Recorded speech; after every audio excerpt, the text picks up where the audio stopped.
हम आपको थर्मोडायनेमिक्स पढ़ा रहे थे, व्हाट इज द थर्मोडायनेमिक्स, और उसके साथ साथ हम इंटरनल एनर्जी चेंज के बारे में भी आपको अब तक पढ़ा चुके हैं। How the internal energy are change, और we can say the state of the system can be change from one initial state to final states by heat और बाय वर्क। पिछले वीडियो में हमने आपको बताया था वर्क द्वारा और हीट द्वारा क्या चेंज किया हमने, स्टेट चेंज की। एक स्टेट से दूसरे स्टेट में सिस्टम गया जिससे एनर्जी चेंज हुई, चेंज द एनर्जी गया। अब हम तीसरा केस ले रहे हैं, एक बी और सी केस है हमारा जनरल केस। जनरल केस में जनरल केस का मतलब जहां हीट और वर्क दोनों ही एक साथ काम कर रहे हो सिस्टम, बोथ, मतलब state of system change by both transfer of heat and doing the work. दोनों हीट और कार्य ये दोनों एक साथ सिस्टम पर लागू है, तो सिस्टम की स्टेट क्या होगी, चेंज होगी। यहां क्या था, वर्क ओनली W, यहां क्या थी, heat Q।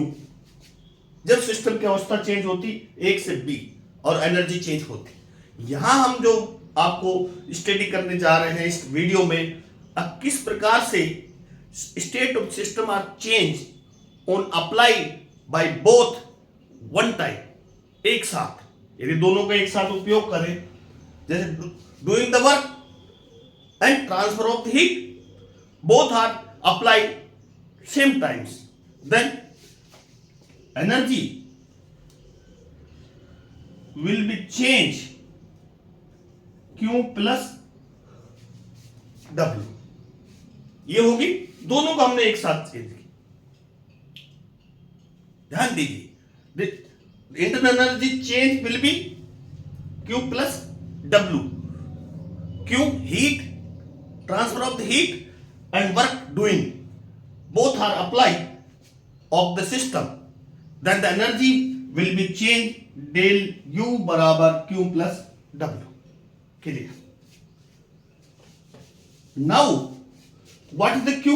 Q is the heat, W is work, both are path function, both are path way function किस पर निर्भर करते हैं, ये पथ पर निर्भर करते हैं।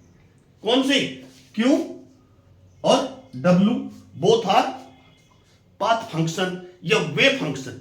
कई बुकों में लिखा जाता है वे फंक्शन, मतलब तरीका फंक्शन पर, ये दोनों पाथ फंक्शन है। पाथ फंक्शन, ये path function, but this is the पूर्ण quantity is the state function.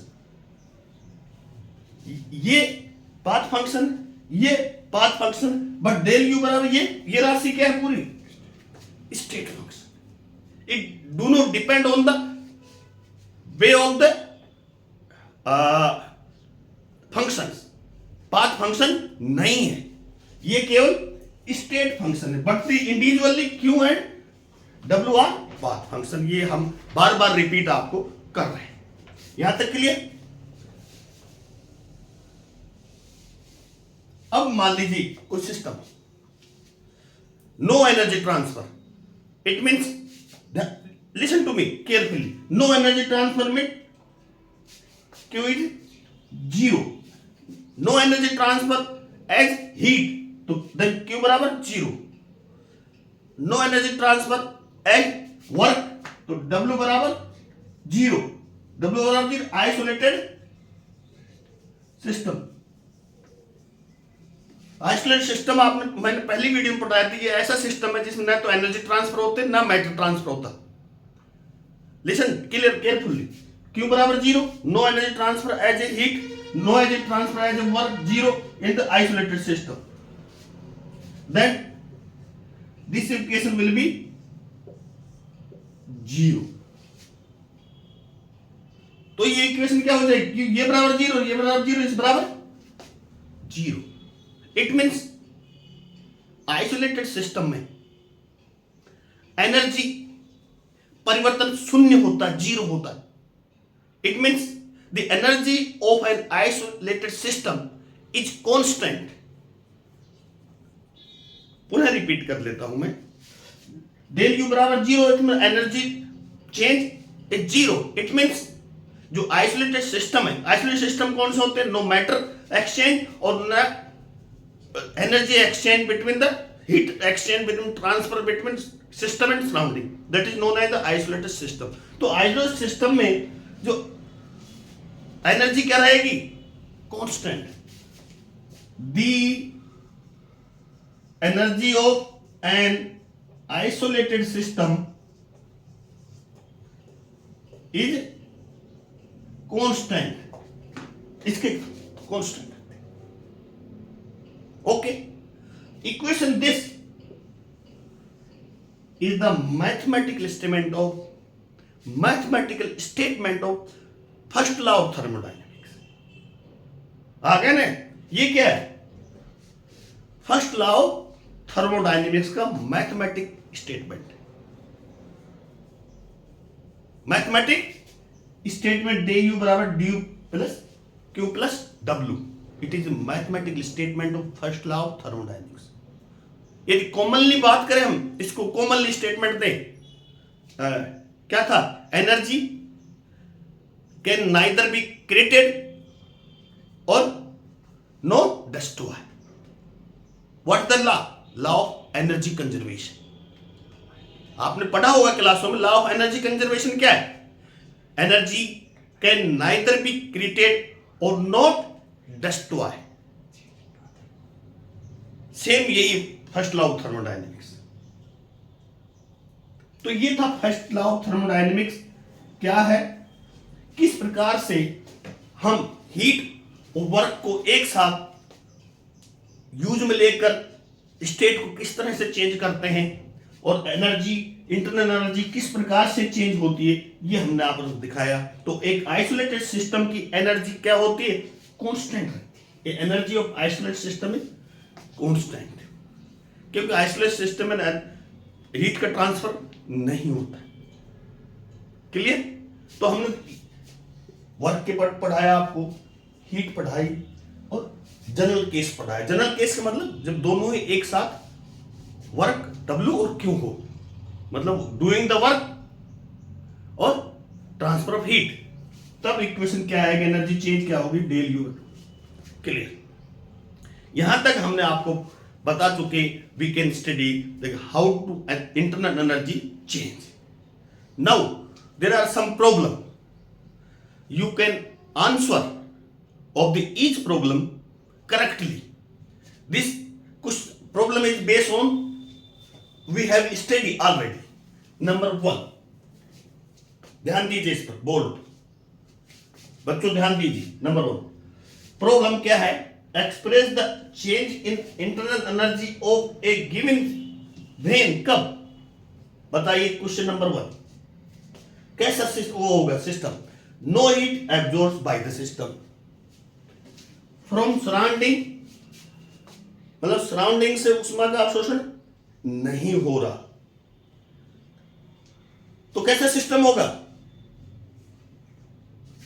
But work is done on the system. ध्यान दीजिए, क्वेश्चन पढ़िए, what type of wall does the system here. तो यह system में किस प्रकार की वॉल होगी, बाउंड्री वॉल कैसी होगी, बताइए।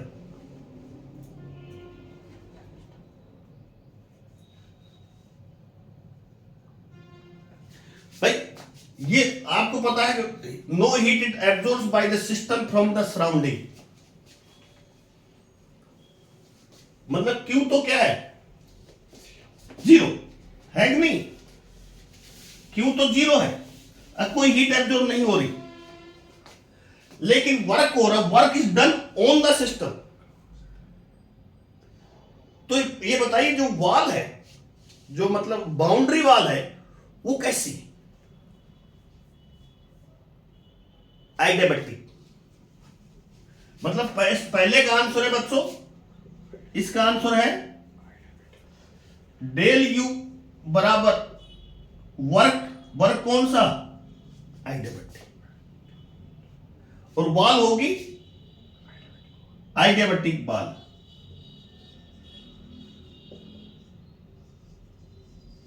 बॉल का मतलब समझ गए, बाउंड्री। तो ये हो गया। दूसरा क्वेश्चन पढ़िए, no work in done on the system, system पर कोई कार्य नहीं हो रहा, मतलब W तो जीरो। हमारे ये ध्यान रखो, दिस इज जीरो, शून्य।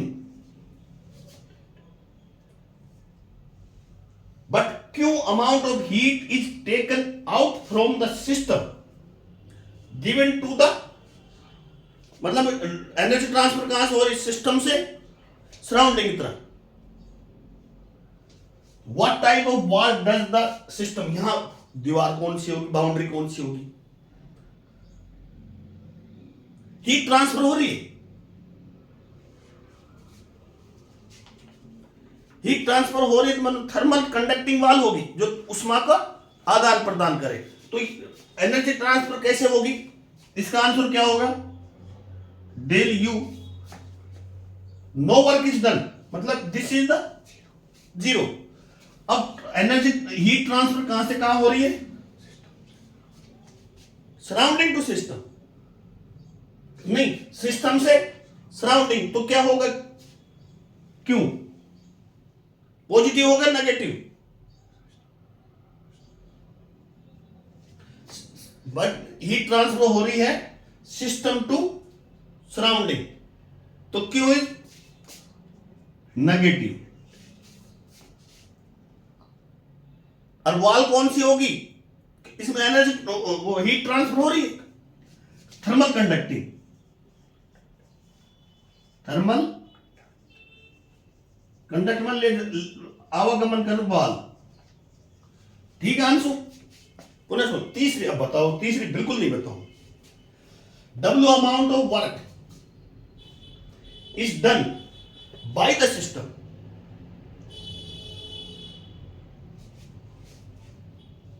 by the system, on the system नहीं, तो W कैसा होगा, W amount of work is done by the system,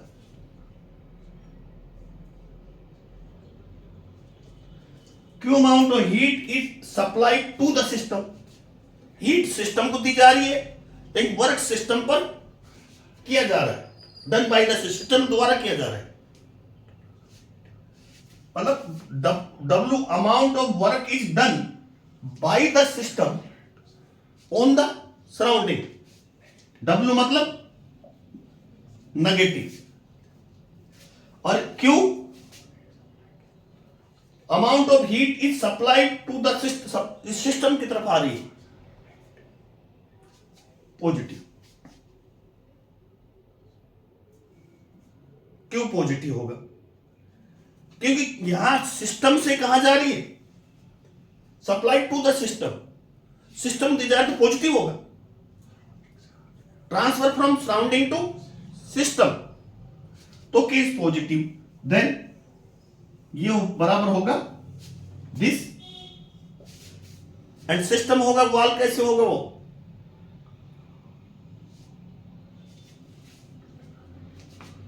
भाई हीट ट्रांसफर हो रही है, हीट ट्रांसफर हो रही है, close system, close system wall, close system में हीट तो ट्रांसफर हो ही सकती है। अब किस किस की समझ में नहीं है, तीसरे फिर दो, W amount of work is done by the system, मतलब वर्क किस पर किया जा रहा है, सिस्टम पर, ऑन द सिस्टम नहीं, ऑन द सिस्टम होता तो W पॉजिटिव होता,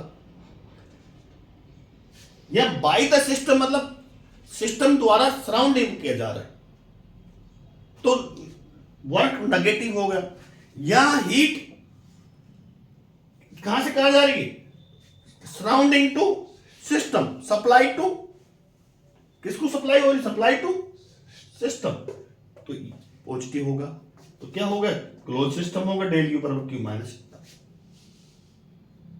ऐसे क्वेश्चन पूछे जाते हैं, निश्चित आएंगे इस प्रकार के question. Thank you very much, best of luck.